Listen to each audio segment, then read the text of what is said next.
So the plan is today. My name is Carly Aubrey, and I'm a principal planner with the City of Falls Church, and been working on the West Falls Economic Development Project for the better part of 2 years now. And so the purpose of this town hall is to present the second submission of the special exception entitlement amendment and special exception site plan for phase 1 applications in advance of their public hearing and their review of the project in the upcoming months. We have members of the development team here that will present. They will have a slide presentation over the project and the changes that have occurred over the last few months. And so I do see that we have the mayor on the call. Also, I don't know if you would like to give any opening remarks before I get started. Well, I would just want to welcome everyone and thank everybody for taking some time out of their day. This is a really exciting project. I'm delighted that it's still on track. You know, there's a lot going on in the world right now. There's a lot of uncertainty and a lot of economic difficulties, but I think it's a real vote of confidence in the city and what we can provide, that this project is still going ahead, full steam ahead. And so I'm really looking forward to hearing input from those on the call today. And this is an iterative process. We'll be having additional meetings and additional conversations. Excuse me. Anyway, but we look forward to hearing the input from those on the call, and thank you for joining us today. All right, thank you. So I'm going to go over a brief history of the project and then the schedule for the next steps, and then turn it over to probably Evan Goldman with Falls Church Gateway Partners to go over the presentation. So the original special exception entitlement was approved in July of 2019, and we received applications for an amendment to that application and an application for the SESP for the phase 1, which is the basically the site plan. And those were received in June of 2020, and those applications were referred and presented to boards and commissions between July and September of 2020. And comments received from those groups were presented to the City Council at a work session last September. We have received updated applications in January, and a council work session was held last night to talk about those proposed changes and recent applications. And then we have meetings scheduled with the Planning Commission, the EDA, and the school board. And then final council action is anticipated in the spring. And before I turn it over to the development team, I did want to present, I just want to kind of walk through the webpage that we have for this project so that people, I'm sure most people are aware of it, but just to kind of highlight where it's at and then the information that we have on this site. So if people can't see this, just let me know, but it shows as though it's being presented. We do see it. Okay, great. So if you're at our project homepage, or if you're not, the easy way to do it is just go West WFC, and it will take you to the project. And so at the top, we generally have news flashes such as today's town hall meeting, and then there's some information on past town halls. The most recent ones were the ones on the comprehensive agreement amendment. There's a project status section, and then for the subject of today's call, here's where all the application materials are. Some of these materials, these links here, link to the illustrative site plan sheets, basically the colored site plan sheets, and renderings of the different buildings. There's the use program, site shadow studies, and some parking tabulations. These sheets here, SESP plan sheets, are the detailed engineer drawings that are required with the site plan. And then there's some of the key supporting documents I want to point out are the comment matrix. This one here is responses to board and commission comments received on the first submission of these applications. And Next one, there's a TDM plan that they have provided, preliminary lead scored cards, the draft voluntary concessions for the SCE and the phase 1 of the SESP, and then some signal justification reports for the 3 signals that are proposed. Scrolling down a bit more past some previous submissions are the upcoming and recent meetings that I had mentioned, and that's kind of the schedule that we are looking at. These last 2 dates are marked as tentative and are subject to change. And then just kind of a bullet point list about the project and then contact information for staff. So I just wanted to highlight that for people if you had not been to our website before and wanted to check it out. So at this point, I will turn it over to, we have Evan Goldman, Robin Betterall, and a few other people from the development team that I'll let them introduce and then turn it over to them to present. Perfect. Okay. So, and Carly, do you want us to share our screen, or is there somebody there sharing the presentation from last night on your screen? You should be able to share. Okay. So I thought it'd be easier. Evan, I'll pull up the presentation. Okay. Yeah. Okay. Okay, so while Laura's pulling that up, yeah. Just a quick introduction. I'm Evan Goldman from UIA. I'm Executive Vice President of Acquisitions and Development. And Laura and I will be, she'll introduce herself in a moment, but we'll be presenting this together. And then Robin Betterall is here as well from Hoffman, and so she'll jump in as well. We'll all answer questions. But okay, pulling up the right version. Old plan up. Keep going, Evan. Sorry. I may have it somewhere on my IC drive. Nope, too. I got it. I got it right here. So thank you all for coming. If any of you attended a meeting, one of the meetings where we presented the plans back in the fall, kind of November, December timeframe, what you're going to see today, quite frankly, is not very different. We made a few edits based on the feedback we got, largely to architecture, and then resubmitted the plans. And so we'll walk you through the edits that we made essentially to where we had been, just to bring everybody up to speed, and then we can answer questions. There are some items we won't focus on because they just haven't changed. So, for example, you won't necessarily see updated images of the hotel because that hasn't been edited. But of course, if anybody has questions, we're happy to answer them. So with that, we'll kick it off. So what you're looking at here is a rendering. This is a rendering we had shared in the fall. And what it shows is kind of the heart of the project, which is the commons in the center. It's the park space that we expect to kind of enliven and activate the area. There's ping pong tables, there's a fire pit, there's a big outdoor green space that's hidden under the trees. You'll see that in another slide in a moment. There's some structures in the park that can be, hopefully will be retail kiosk spaces. And then you're seeing architecturally something that's a little bit different than what you often see in the city. It's a more modern palette. It's got different tones of kind of white tones to charcoal, so a fairly neutral back palette with pops of color. And that color comes within the buildings themselves, as you'll see as we go through the presentation. A vibrant retail, streetscape, and storefront program that creates a lot of color in the placemaking elements and art elements that you'll see throughout the project. And so the buildings become kind of a canvas or a backdrop to the work that we're doing below, where we want people really to be focused on the retail side of the project. You can go to the next slide. Oh, sorry. On that last slide, you were looking at the condo building. I should have mentioned that. Right, So and you're kind of in the next one. You're kind of standing here, looking in this direction, so you're seeing the other side of the street. So good for context. But yes.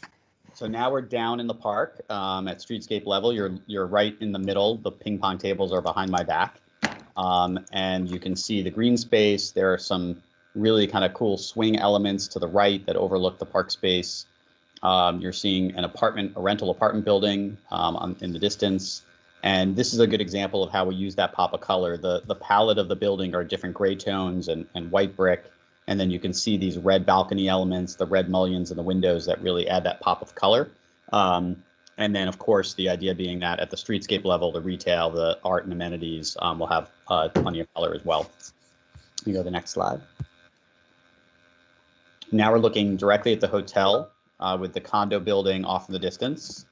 And so in the center, you're looking at kind of the urban plaza kind of a hardscape zone, and then the green lawn starts just to the right, and the hotel entry right in the center where that tower element is. But just some, nice, simple, fairly neutral tones, and then again, pop of color. In this case, there's some yellow that kind of wraps around the hotel entry. On the left, you can see the twinkle lights to the left of the hotel. And so where we have these kind of share spaces or sharrows where cars and pedestrians use a similar space, we've created these really cool placemaking elements, whether it's above lighting or other elements that hang above, and then kind of make sure pedestrians know exactly where the garages are and how to get to them. Sorry, somebody just entered my office. Again, go to the next plan. So this was our initial submission back in May of last year for our SESP. And at that point, we really didn't understand exactly what we were going to be doing with the intersection of Route 7 and Commons. There was some debate about how to design that intersection, and we were working through that with VDOT and FCDOT. And so largely the big change between this submission and that submission is that has changed. And so we now have an intersection that we've worked on with VDOT and FCDOT. VDOT has accepted this design. And what it does is it aligns the access point directly across the street from our intersection into the retail shopping center to the south. And you can see that highlighted here. Chestnut Street closes. And so you'll be able to drive on Chestnut Street, enter into the shopping center and out through the shopping center where the traffic light is. The benefit of this is it's a safer intersection. It's a perfect 90-degree intersection on all four sides. It's much safer for pedestrians and cyclists as well. It creates a traffic light so the local community can get in and out, both left and right, towards Tyson's or towards the city, through the retail shopping center. But by doing it through an easement instead of through publicly dedicated land, this route won't get picked up on various travel apps like Waze and Google Maps and such. So that should start deflecting some of the traffic out of the neighborhood that often cuts through to get to Chestnut and Route 7. So it's just an interesting kind of a killing two birds with one stone by creating a intersection that allows access for the local community, but works as a traffic calming measure. You can go to the next slide. This is the retail plan, our initial submission. You can see at the bottom to the right of the entry to the project off Route 7, there's a little retail bump out zone that we had created. You'll see in the next plan that's changed slightly. You can see it here. The retail now comes straight down, creates a little bit more open space down there, but we've reserved that zone so that to the extent we get a great retailer on the corner that wants to bump out into that space or use that space for, whatever it may be, that there would be some ability to do that. And we did that successfully at Pike and Rose in a restaurant called Summer House, where they bumped out into the streetscape with an awesome kind of outdoor bar space that's been really successful. Also, just note on this plan, Street C and Street B, there's a 20-foot grade difference between where Street B is and Street C is. That's just the nature of the site. And so the way we're dealing with that is a pedestrian via or connection along the northern edge of the apartment building where the mouse is showing it right now, that allows pedestrians through an elevator or staircase to get up from Haycock up to the Commons in a safe, inviting, interesting way. And you'll see the modifications we've made is we've opened that up more. We've added the elevator, made it more inviting, and so that's one of the other changes we've made. I think also the staircase will have. Sorry, here might echo. The staircase will have the same elements you were talking about with the shared space here. Right. Things above. It's not just a stair. It's like a 10-foot wide stair and really feeling inviting. It'll have some art, some interesting lighting, all of that. Yep, that's perfect. And then just finally on that, we don't have to go back to the slide, but everything in red is retail. So very consistent with what we've always submitted. The whole Commons is lined with retail, and then the bottom right is a grocery. Which we have signed a lease with. We can't share who it is yet, but we have signed a lease. You can go to the next slide. So now we're going to talk about the building architecture of Block A. This is the building where the architecture has changed the most. And then Laura will talk about the office building where architecture has changed as well. So this next slide was our first submission last May of the architecture of the building. And the feedback we got positive feedback as well as negative, but I'd say in general, the feedback was that this red brick building was too long, a little too monotonous, didn't celebrate the corner enough, didn't have enough undulation in height. And so you'll see where we're headed. And so this is a rendering of the new design of the building. And what we've done is we've broken up the scale of the building into smaller parts, so that it feels like an old city where you might have multiple buildings lined up next to each other going down a street. In the middle building where the cursor is right now, we've popped the height a little bit higher, so you can see that material coming all the way up to the parapet. And then the corner building sets down a little bit. So as you're coming down the 23-foot slope of Route 7, the building steps down as well towards the corner, and it makes it very clear and apparent that they are two separate buildings, even though inside they're one.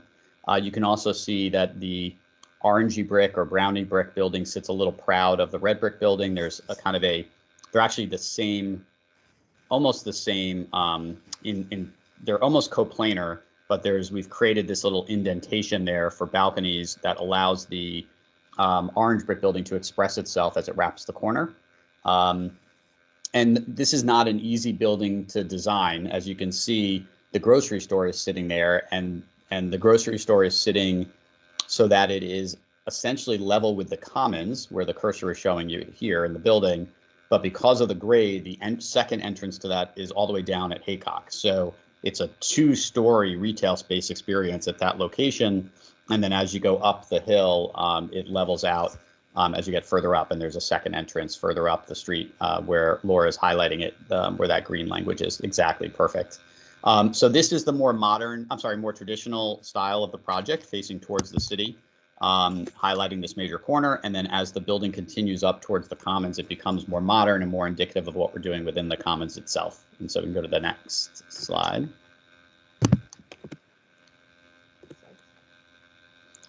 So this was our first submission. You can see that retail bump out now on the bottom left. And so now what we've done, instead of 3 smaller buildings, we've really created a pattern of 2 appropriately sized width buildings, so that we continue from you can see the orange on the far right. That's where that historic looking building ends. And then we continue with the kind of gray historic looking building, and then the white more modern building. And so you're kind of stepping up in both materiality as well as style of architecture as you get closer and closer to the commons. Those red elements, of course, still showing on this plan as well. One thing that this, of course, is not a fully rendered perspective, so you're not seeing the retail excitement, the ground floor excitement, how exciting it will and nice it will be along Route 7. So that will all be part of the project as well. And so now we're looking down, we're at Haycock across from Falls Plaza, and we're looking at the original submission, or I should say the submission from last May, of that staircase element going up into the via. And the garage, you'll note in that image, was fairly plain at that point because we just hadn't designed it yet. And so this next image, here we go, perfect. So this next image starts showing you the garage architecture, which is a red brick facade to have kind of a historic, not warehouse looking feel, but more historic architecture feel. And then there'll be placemaking elements and art that screen precast elements in between. And then now you're seeing, as we get to the top of the staircase, on the left is the awning for the elevator. So the elevator comes out exactly where the top of the staircase is. So whether you're taking the elevator or walking up the stair, it's the same experience. You then go through this via, which is open air, which will have lights hanging above it to get to the commons. And so it is the true pedestrian connectivity across Haycock into the project.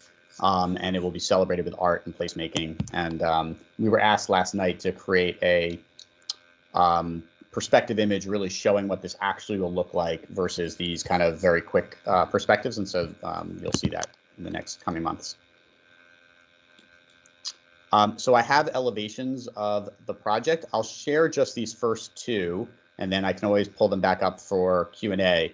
This is the original submission along Route 7, and you can see how long that traditional red brick building was. But then you'll see on the next image, the change we've made really breaks up that facade, there we go, into essentially 5 buildings that you would see along a typical urban streetscape with different color, with different heights. And so that's really what we were trying to achieve with the change. We can skip through the other elevations. They're not all that noteworthy, but we will come back to them. And then the last thing I'll note, sorry, what's that? I was going to skip through the other things too, since you already talked about the elevator. Exactly, yeah. So that's, I think we're good there. And with that, I'll hand it off to Laura. She can talk about the office, and then I'll be back in a moment. Right. So, thanks, Evan. Sorry, I'm still hearing my echo. Anyway, since we had worked on the office and presented it last summer, we took some of the feedback that we got, which is that people like the shape, but we're looking for a little bit more patterning and interest, and have integrated all of that. And we also are now working with a development partner on this building. So they have now taken over the design. We'll be able to announce who that is in the near future, but they are integrating all of the comments that were made last summer also. So where we were originally, again, as Evan noted, with the general idea of all of our buildings is to have them as kind of these different white, gray, black palette with with pops of color, and then allowing the retail to really shine and the commons to really shine. So you can see that expressed again differently than the apartment building, but still kind of the same general palette in this building. But in the second submission, our development partner has worked to bring in a little bit more variety of materials, ins and outs on the building, and brought in some pops of warmth to add a little bit to the facade. This is the facade on Commons. Now we're looking kind of from the Commons this is the hotel again. It's not rendered in its actual colors, but this was and then this is the office building. And this is that Woonerf shared space that Evan was talking about between the hotel and the office, and kind of how you enter the office has a mid-block entry. That was the first submission version. And again, the same principles we just talked about, bringing in a little bit more patterning, a little bit more texture, and the warmer pop of color just gives kind of the same structure, but with a little bit more interest again to respond to the comments that we received over the summer. This is now looking, with your back to the hotel, looking across the smaller street, lane 2, to the entry of the office. Again, it's a mid-block entry here. We've still kept the canopy. Our partner has changed this exact layout of the front door and all of that, but again, bringing in that patterning and interest, and making this a little bit more of a regular shape. So it still has really that nice clean design that we did before, but makes a little bit more sense now with the other design changes that have been made on the building. Then a quick look over to the Route 7 facade, again, bringing the same principles in while still keeping it a little bit differentiated from the Commons facade. So just really the patterning and the ins and outs have changed here to be a little bit smaller, a little bit more heavily patterned, because that's the long facade you'll see when you drive on 7. And then in response to some comments about the amount of glass, and again, all the other things I just noted on the other elevations, this is the Commons elevation, what you'll see when you're walking down the Commons. They've brought in that patterning here too. So you've still got great visibility, but again, a little bit more consistency with the new direction that we're going in. Like Evan noted, the hotel has not really changed. So that first rendering that we looked at, we can go back to if anybody has questions, but that's continuing to remain the same. And the condo also, which is, so the office was here, hotel in the middle, condo on the side, on the end, across from the senior building. The condos remain pretty similar, but we just pulled a couple of images here. If you remember, you saw this in the original rendering too. This is our most modern building, again, with the black, white, gray palette, but a little bit different than the other buildings that we've looked at. And this stepped facade is the side that's the closest to the school. So at the point that the building is the closest to the school, it's lower and then goes back towards, gets higher as you get towards the Commons. So the big change that we wanted to show here is that this is looking at the floor plan of the condo building. We have the school over here, the Commons over here. We've kept our lobby in the same location, but we've rethought how the retail works down here a little bit to extend this civic area and combine the civic that was in the office building in the last submission into this building. So now they're adjacent to each other, which we think makes a lot more sense in terms of how they're going to be used, potentially separately, but also potentially together. I will turn it back over to Evan to go through a few more changes on the garages, and then we'll open it up to questions. Perfect. Thanks so much, Laura. So there's two garage structures in the project. The first one we refer to as the Block D garage, and it's the one attached to the apartment building outlined in blue that you can see here.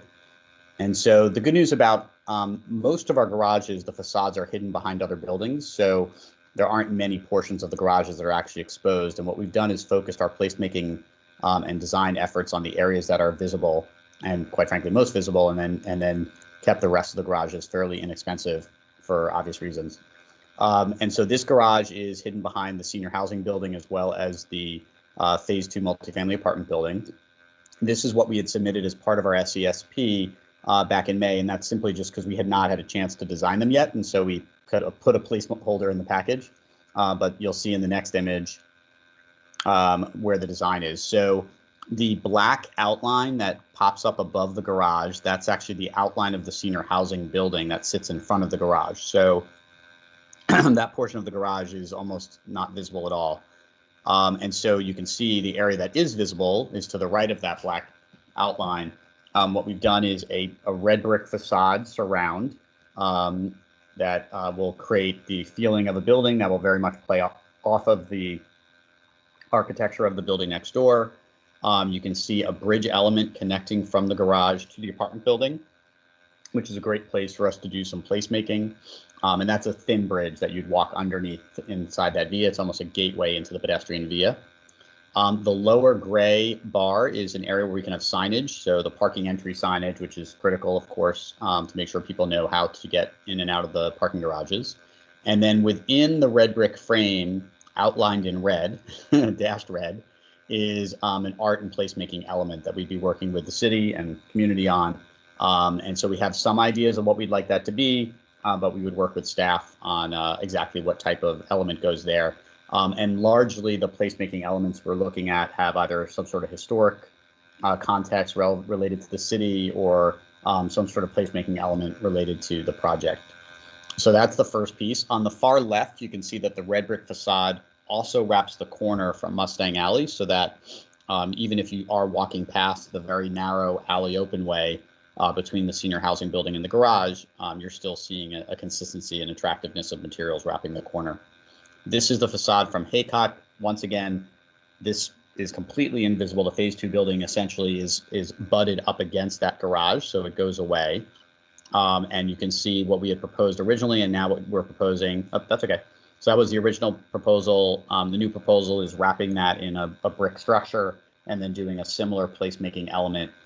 These kind of large mural placemaking elements will be used at our various garage entries throughout the project, and it's a great way for people to remember where they parked so that they can get back to the garage that they came from. And then they also add a pop of color and fun and whimsy to the project as well. You can go to the next one. This is the facade within the via, so that open air space that pedestrians will be walking through to connect from Haycock to Route 7. You can see the staircase coming up from the right. This is what we originally proposed. We hadn't really done any design work yet. And then you'll see on the next slide, the same consistent red brick facade wraps around. This is a fairly narrow passageway, so it's also not a place where you're going to have a lot of visibility of the facades on the wall, but at the lower level, we wanted to create artwork, placemaking elements, and that's what that screen is showing there. We'll be developing an artwork program for that as well. And then at the 12-foot high area, which is that red brick band, there'll be lights that kind of hang across and attach to the apartment building. So you'll be walking under this beautiful lit corridor with these, even though it's open in the sky, with hanging lights and art and placemaking on both sides. The Block B garage, which is attached to the hotel in the office building, or attached to the hotel across the street from the office building. This was our first submission, same concept, but you'll see the next slide. We have a darker red brick patterning here and more placemaking. So in this case, the south facade specifically, which is on the right of this drawing and is not particularly visible from the main street, that's a really big mural opportunity because you're going to be seeing it largely from inside the office building. So across the street from your office windows, you'll have this great artwork piece. Yeah, there you go, exactly. So there's a space there where you'll be able to really view artwork outside of your office windows. The average pedestrian won't really see that. And then the staircase entrance is to the right. You can kind of see that glass elevator going up. On the north facade, we've done something similar to the other garage where we've done red brick wrapped with placemaking elements in the entire center portion. And then this is, the next one is our most visible and biggest facade. It's visible to the schools.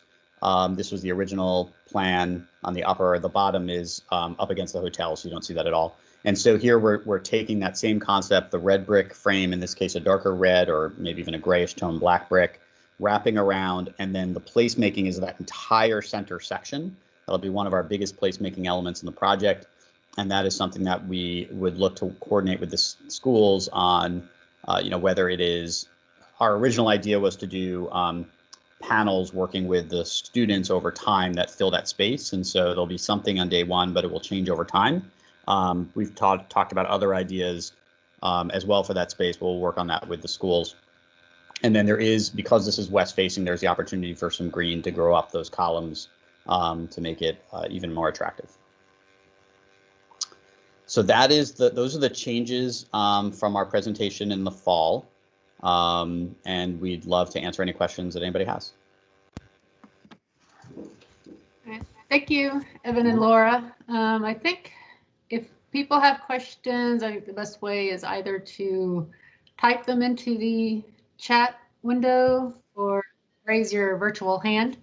While we wait for some, we did receive one during the presentation, and that was, can you address impacts of the Virginia Tech project being canceled? Right. So I think, on the line? yeah. Wyatt, we saw you originally. Yep, he appears to be there. So Wyatt, we'll let you take this one.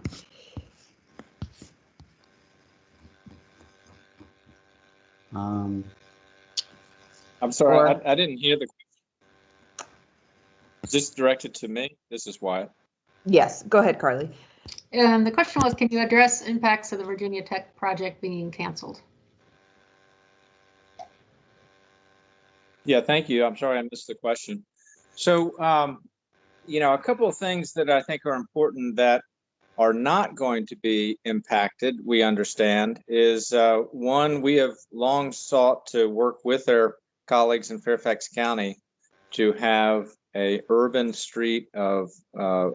grid of roads that will help spread traffic throughout the site and also relieve congestion off of Haycock.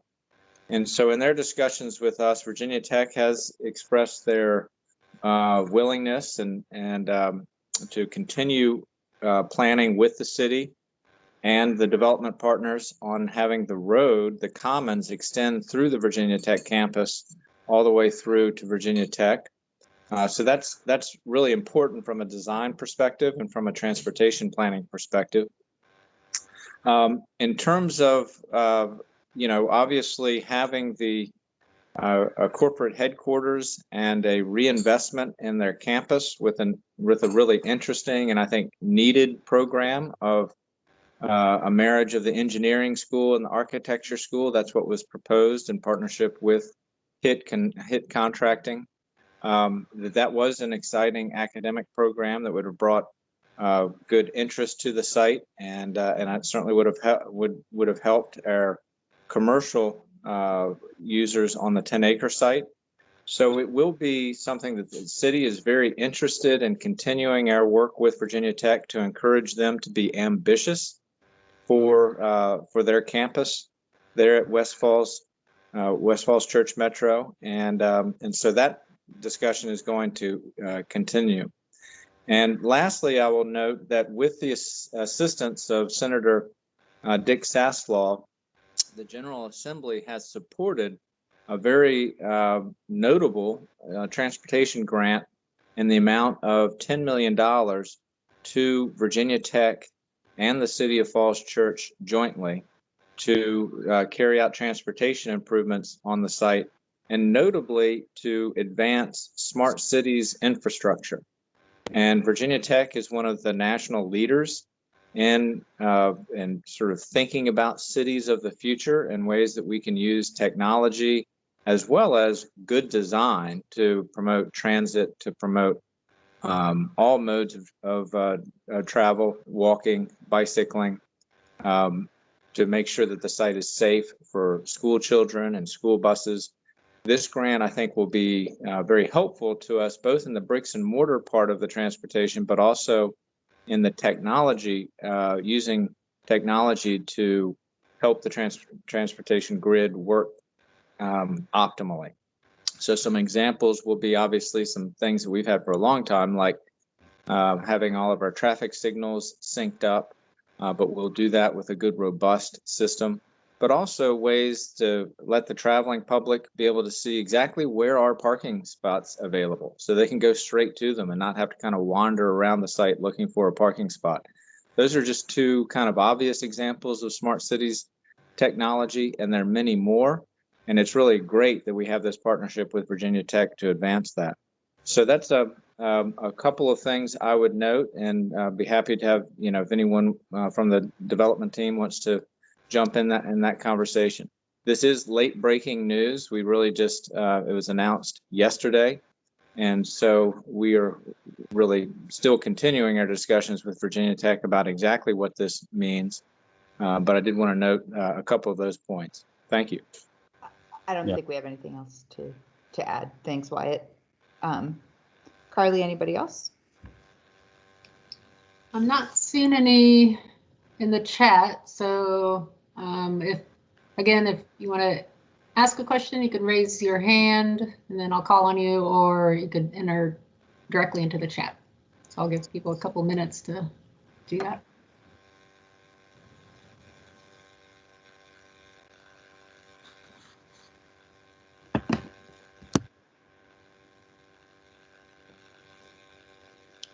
Alternatively, if we've done enough presentations at this point that we've shared all of this with all of you enough times that we've answered your questions, that's great too.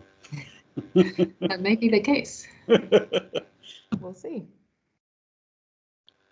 Okay, well, just to kind of reiterate, we are continuing to review this project over the next few months. Final council action is anticipated in the spring. The website that I presented earlier, which is, I think, Susan helpfully put that link in the chat, but that has the upcoming dates. It has the most recent application materials, and it also has my contact information if there's questions on anything related to this project.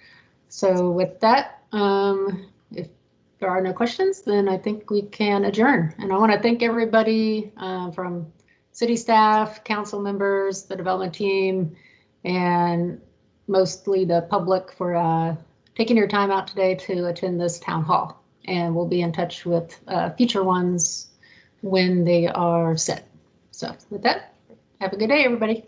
Thank you. Thanks, everybody. Bye, Carly. Thanks, everybody. See you. Bye. Bye-bye.